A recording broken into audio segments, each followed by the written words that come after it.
আসসালামু আলাইকুম। বাংলাদেশের আপামর সমস্ত জনসাধারণকে ঈদ মুবারক। আজকে যে কারণে আসলাম সেটা হচ্ছে যে গতকাল গেল বাংলাদেশের সর্ববৃহৎ উৎসব, মুসলিম জাহানের সর্ববৃহৎ উৎসব কোরবানি,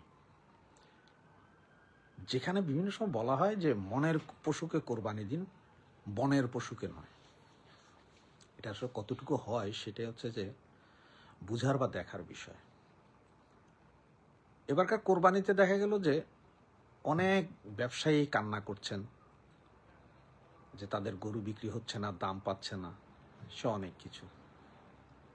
আবার দুই একজন অপদেষ্টা তারা বলছে যে সমস্ত টাকা নাকি আওয়ামী লীগ সরকার নিয়ে গেছে, যার কারণে এবার আর কোরবানির গরু বিক্রি হচ্ছে না।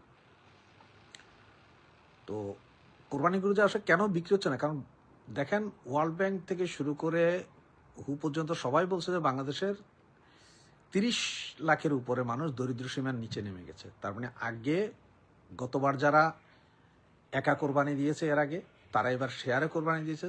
যারা শেয়ারে কোরবানি দিয়েছে তাদের অনেকেই কোরবানিই দিতে পারেনি।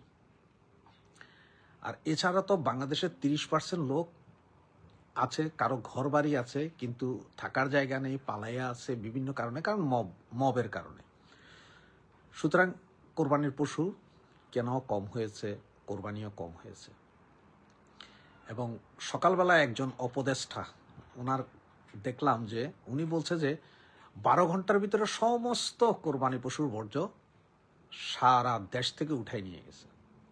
একটা জিনিস, এরপরে কিছুক্ষণ পরে বিভিন্ন পত্রিকায়, আমার হাতে প্রায় 20টা পত্রিকা পেয়েছি আমি অনলাইন অফলাইনের, যেগুলো বলছে যে এখনো ঢাকা, ময়মনসিংহ, চট্টগ্রাম সহ বিভিন্ন জায়গায় এখনো পশুর বর্জ্য বিভিন্ন জায়গায় পড়ে আছে, যেটা এখনো পরিষ্কার করা যায়নি। তাহলে মিথ্যা কথাটা কে বলতেছে? উপদেষ্টা সাহেব নাকি পত্রিকাওয়ালারা? আর পত্রিকাওয়ালারা যদি মিথ্যা কথা বলে থাকে তাহলে ওদের আবার এক ঘাড়ে দুই মাথা, কারণ ওরা তো জানে যে এই মিথ্যা কথা বলার সাথে সাথেই ওদের পত্রিকা হয়ে সামনে যায় গরু জবাই হবে। সবচেয়ে মজার বিষয় কি জানেন, যে ওরা সত্য কথা বললেও গরু জবাই হবে, ওদের অফিসের সামনে মিথ্যা কথা বললো। সুতরাং কেন বলবে? আসলে মূলত বিভিন্ন জায়গায় খবর নিয়ে দেখছে আসলেই রয়ে গেছে। অনেকগুলো ছবিও আমি সরাসরি, অনেকে আমাকে ভিডিও কল দিয়ে দেখিয়েছেন যে এখনো কোরবানির বর্জ্য পড়ে আছে। তার মানে 100% পরিষ্কার হয় নাই। সুতরাং কি বলবেন এখন? আগেই ভালো ছিলেন নাকি?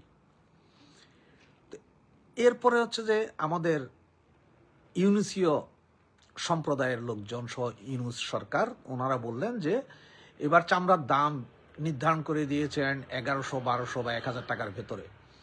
হাজার হাজার চামড়া নদীতে, খালে বিলে ফেলে দেওয়া হচ্ছে, কারণ এর কোনো দাম পায় না। 200 টাকাও নাকি দাম দিচ্ছে না। তো উনি তো বলেছিলেন যে এবার চামড়া চায়নায় পাঠাবেন, এইবার চামড়া পাকিস্তানে পাঠাবেন, বিভিন্ন জায়গায় পাঠাবেন চামড়া। তাহলে চামড়ার দাম পাইল না কেন? আগে তো বলতো সব ছাত্রলীগ যুবলীগ আলারা সিন্ডিকেট করে খেয়ে ফেলতেছে এই চামড়ার ব্যবসা। এবার কারা খাচ্ছে? নাকি আসলেই পাঠতেছেন না আপনি? আর এদিকে সবচেয়ে মজার বিষয় হচ্ছে যে হাউস অফ কমন্স থেকে টিউলিপ সিদ্দিকি একটা চিঠি দিয়েছেন। চিঠি দিয়ে ডক্টর ইউনুস সাহেবকে উনি চায়ের দাওয়াত দিয়েছেন হাউস অফ কমন্সে। ওখানে হয়তো কথার কুস্তি হবে, কিন্তু এই ইউনুস সরকারের প্রেস উইংস ডাস্টবিন শফিক, সে কি বললেন যে সে এখনো চিঠি পান নাই। হয় বাংলাদেশের সমস্ত টিভি চ্যানেল থেকে শুরু করে পত্রিকা সবাই এই চিঠি পেয়েছেন, সবাই পত্রিকাতে চলে আসছে, টিভি চ্যানেলগুলোর বিভিন্ন নিউজে আসতেছে, সব জায়গায় আসছে, শুধু উনি এই চিঠি পান নাই। তো উনি এই চিঠি কেন পান নাই? যেখানে ওনার পুরো প্রেস উইং সহ সরকারের বিভিন্ন লোকজন চেষ্টা করতেছেন তারেক জিয়ার সাথে বৈঠক করার জন্য। সেইখানে হাউস অফ কমন্স থেকে, সরাসরি ব্রিটিশ হাউস অফ কমন্স থেকে একজন সংসদ সদস্য ওনাকে চায়ের দাওয়াত দিয়ে বলেছেন যে আপনার সাথে eye to eyes, face to face রেখে আমি কথা বলতে চাই। এরপরেও উনি কথা বলতে রাজি নন। তার কারণ হচ্ছে যে উনি যে 2 নম্বরই করতেছেন, উনি যা করতেছেন তা যাতে প্রকাশ না পায়। এই যে কোরবানি গেল, এখন বুঝবেন যে আস্তে আস্তে কত কিছু হচ্ছে। উনি একটা বক্তৃতা দিয়েছিলেন, যে বক্তৃতায় উনি বলতেছেন যে করিডোর এবং বন্দর নিয়ে যারা বিরোধিতা করছে বা যারা বিরোধী কথাবার্তা বলছে তাদেরকে রুখে দাঁড়ানোর জন্য বলেছেন। তো উনি রুখে দাঁড়ানোর জন্য কাকে বলেছেন? বাংলাদেশের জনগণের মধ্যে কাকে? কার বিরুদ্ধে রুখে দাঁড়াবে? সেনাবাহিনীর বিরুদ্ধে রুখে দাঁড়ানোর জন্য বলেছেন নাকি? কারণ সেনাবাহিনীতে বিরোধিতা করেছেন, তার মানে সেনাবাহিনীর বিরুদ্ধে রুখে দাঁড়ায়, তার মানে উনি বাংলাদেশের জনগণকে সেনাবাহিনীর বিরুদ্ধে প্রত্যক্ষ পরোক্ষভাবে তাদের বিরুদ্ধে আচরণ করতে বলছেন। তো এতে কি ল অ্যান্ড অর্ডার ঠিক হবে বলে মনে করেন? আমার তো মনে হয় না। বাংলাদেশের জনগণ আপনার চিন্তা করতে হবে। আর আরেকটা সবচেয়ে মজার বিষয় কি জানেন? যেখানে আমেরিকার প্রেসিডেন্ট স্টারলিংককে ব্যান করে দিয়েছেন, যে উনি বলছেন যে স্টারলিংকের মাধ্যমে রাষ্ট্রের বিভিন্ন জিনিসপত্র, বিভিন্ন গোপনীয় তথ্য স্টারলিংকের মাধ্যমে ব্যাহত হইতে পারেন বলে উনি হোয়াইট হাউস সহ বিভিন্ন জায়গায় স্টারলিংককে বন্ধ করে দিয়েছেন। তার ডাক্তার ইউনূস স্টারলিংক এনেছেন, আবার সেটাও আবার কিভাবে? গ্রামীণ টেলিকমের সহায়তায়। তার মানে বাংলাদেশ সরকারের লাভ নাই, এটা হচ্ছে নরওয়ে সরকারের লাভ। তার মানে এই যে স্টারলিংক দিয়ে যেই বাংলাদেশের যে গোপন নথিপত্র থেকে শুরু করে সামরিক বেসামরিক যেসব জিনিসপত্র এগুলো নরওয়ে সরকারের কাছে যাবে, এটার দায় দায়িত্ব কে নিবে? বাংলাদেশের গোপনীয়তা তো বলতে আর কিছু থাকবে না, কারণ নরওয়েতে যাওয়া মানে পুরো ইউরোপীয় ইউনিয়নের হাতে যাওয়া। আমাদের ডাটা বিক্রি হবে এই স্টারলিংকের মাধ্যমে, এই স্টারলিংক দিয়েই বিক্রি হবে। তাহলে যেখানে ডোনাল্ড ট্রাম্প আমেরিকান গভর্নমেন্ট স্টারলিংককে ব্যান করেছে, সেখানে গ্রামীণ টেলিকমের মাধ্যমে স্টারলিংককে কেন আনতে হবে? গ্রামীণ টেলিকমের অবস্থা দেখেন, আমরা যারা বিদেশে থাকি বা নরওয়েতে যারা থাকে, একটা জিনিস বলি, নরওয়েতে যারা থাকে তারা তো বাঙালি, ব্যবসা বাণিজ্য করে, তারা কি ট্যাক্স ছাড়া চলে? তারা তো 100% ট্যাক্স দিতে হয় নরওয়ের গভর্নমেন্টকে। তাহলে নরওয়ের গভর্নমেন্ট যখন আমার দেশে যে গ্রামীণ ফোন দিয়ে 57% ব্যবসা করবে, সেটার জন্য সে ট্যাক্স দিবে না কেন? কেন গ্রামীণ ফোনের 14,000 কোটি টাকা মাফ করতে হবে? কেন গ্রামীণ ফোনের প্রতি মাসে মাসে হাজার হাজার কোটি টাকা মাফ করতে হবে? কেন আমি গ্রামীণ ফোনের সিম ব্যবহার করে 100 টাকা রিচার্জের মধ্যে 56 টাকায় নরওয়ের গভর্নমেন্টকে প্রফিট দিতে হবে? কোনো কারণ আছে? কোনো যুক্তি আছে? নাই। নরওয়ের গভর্নমেন্টকে আমার যেসব ভাই বোন আত্মীয় স্বজন যারা নরওয়েতে ব্যবসা করেন তাদেরকে কি মাপ দিচ্ছেন ট্যাক্সে? তাদেরকে মাপ দিচ্ছেন না ট্যাক্সে। তাহলে আমার দেশে কেন তারা ট্যাক্সবিহীন কাজ করবে? প্রয়োজনে তারা ট্যাক্স দিতে না বলে তারা উঠে যাবে, অন্য কোম্পানি আসবে যারা আমাদের ট্যাক্স দিয়ে থাকতে পারবে, তারা আসবে, কম্পিটিটিভ মার্কেট হবে। সেটা করলেন না উনি। এই যে গ্রামীণ ওয়ালেট করলেন, সেইখানেও ট্যাক্স দিবেন না। 2029 সাল পর্যন্ত কোনো ট্যাক্স দিবেন না। বাকি আমরা সবাই ট্যাক্স দিতে হবে। আমাদের ট্যাক্স বাড়ানো হয়েছে 5 থেকে 10% করে। বিদেশ থেকে যারা রেমিটেন্স পাঠাবেন তারা আগে 2.5% পাইতেন, তারা এখন 10% ট্যাক্স দিবেন। তো আপনি এই ট্যাক্স দিবেন কেন? আপনি বিদেশ থেকে টাকা পাঠাবেন কেন? তাহলে আপনি হুন্ডিতেই দেবো, আমরা সকলেই হুন্ডিতে টাকা দিব, কারণ হুন্ডিতে টাকা দিলে আমার ট্যাক্স দিতে হবে না। শতে 10 টাকা দেওয়ার চাইতে শতে 2 টাকা কম পাওয়াবো, বেটার না? যে আমি হুন্ডিতে সরকারি রেট 102 টাকা থাকলে আমি হুন্ডিতে 100 টাকা পাবো, কিন্তু সরকারের মাধ্যমে 102 টাকা পাঠায় তো 10%, পর 10% দিতে হবে, তার মানে আপনি পাবেন হচ্ছে 92 টাকা।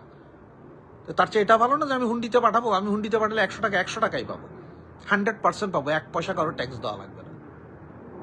উনি আসলে কি করতে চাচ্ছেন?